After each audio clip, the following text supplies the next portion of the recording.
I stopped our truck alongside the excavation site, putting it in park and turning off the engine. "Everyone ready?" I say as I turn towards the back seats. Adam and Parker nod, smiling in anticipation. We'd been selected to examine some newly discovered ruins deep within the jungles of South America. The site was presumed to be an ancient burial ground. The amount of human remains that had been found justified the hypothesis. The team that came before us marked each zone. They'd collected thousands of bones from zones A and B, but the large amount of debris in Section C made excavation very difficult. I pulled the cover off of the truck bed, and we geared up. Our geologist, Parker, took out a chart and began walking around the plot. Adam and I headed straight for Zone C, closely examining all the rubble for signs of human creations. After some time, Parker met back up with us. He explained that he collected some rock samples for us to test later. He took off his pack and tossed it down against some nearby rocks. That's when we heard a click. The clicking noise was most definitely not just rocks colliding together, but it didn't necessarily sound mechanical either. Parker jumped back, me and Adam's heads snapping around to see what he triggered. We were all confused, closely examining the moderately sized pile of rocks under his pack. I picked up a smaller rock on the top and moved it to the side. Then we heard another click. "I think it's a scale," Adam said. Parker and I began moving rocks off the pile by the dozens, Adam neatly lining them up in the order that we found them. The clicking sounds continued as we cleared the stones. As we approached the end of the pile, a final ear-deafening click rang out. In the blink of an eye, the floor fell below us. The momentary feeling of being suspended in midair hit me, and then the terrorizing feeling of a sudden descent. The fall felt like it took an eternity. I remember colliding with the sides of the stretching cavern, bouncing into Parker and Adam as a cloud of dust limited my view. Finally, I landed, my leg taking most of the impact. Adam and I screamed out in pain as the dust settled. He scooted up the side of the cavern wall in the fetal position, clutching his leg as well. I managed to regain some of my strength, not wanting to die down here. I quickly looked around for any signs of Parker. I moaned in pain as I turned my head to the right, seeing the bottom of a boot extruding from the debris. I pulled myself over and tried to dig him out, but a large rock had landed directly on his head, smushing it flat. Parker was gone. The cave was dark, but it had a slight humid feeling. Adam began sobbing uncontrollably, calling for Parker, even though we could both see his lifeless body crushed under the weight of the small boulder.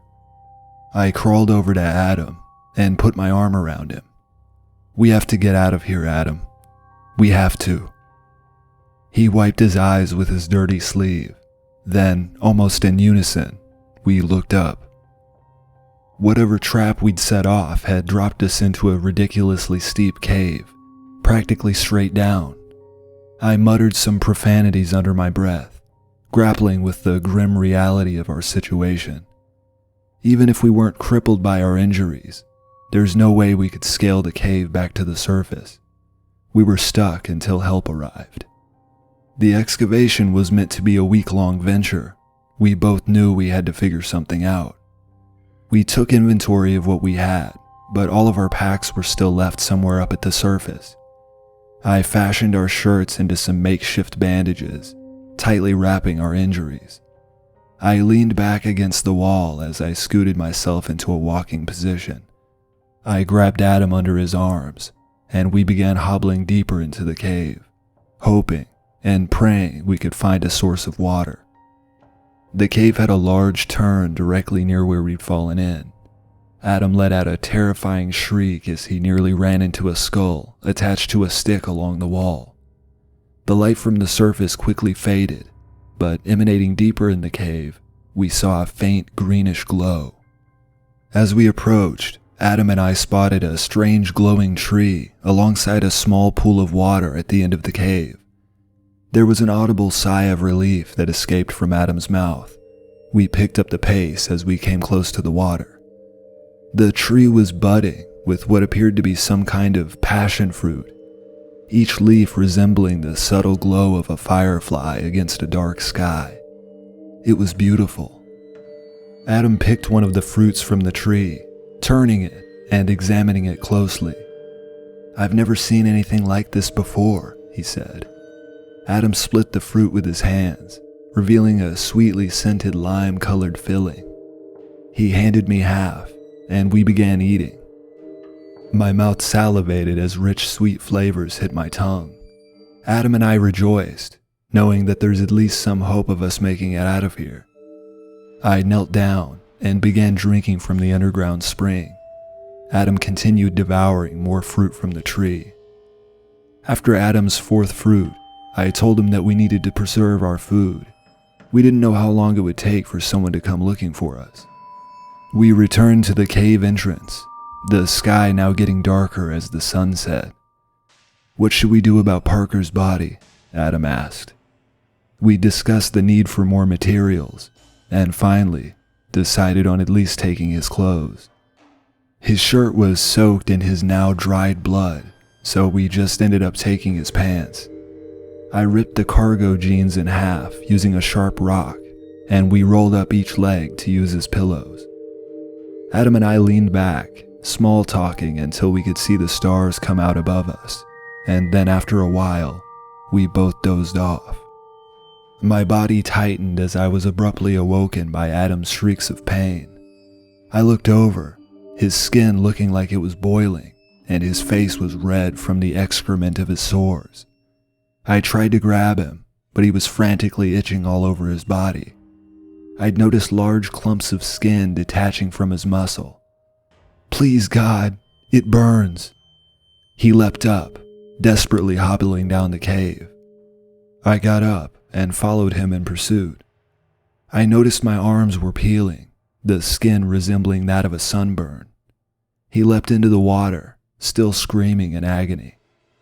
A cloud of red began forming in the water, and I began yelling at him to get out, as he was tainting our only source of hydration. He sat his elbows on the edge of the spring, attempting to pull himself up, but as he kicked his legs to propel himself upward, his elbows slid on the cave floor, and his flesh melted away, sticking to the rock. He screamed even louder, but after only a few seconds, his face fell forward, and his body went limp. "Adam?" I lightly kicked him with my boot, thinking he was passed out from the pain, but I could tell he'd stopped breathing.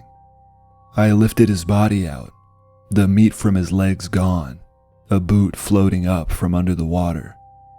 I closed my eyes as I moved him, laying him against the nearest side of the cave wall.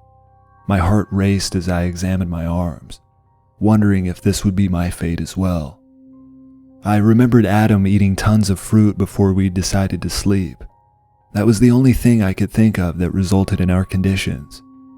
I took Adam's pants and sifted out the grotesque melted flesh that remained in my water supply. All I could do now is wait. Days have went by. Every night I cried while falling asleep, forced to rest alongside the corpses of my best friends. I'm so hungry, but I'd rather starve than face the consequences of eating the fruit. I refuse to eat anything else, and believe me, it has crossed my mind.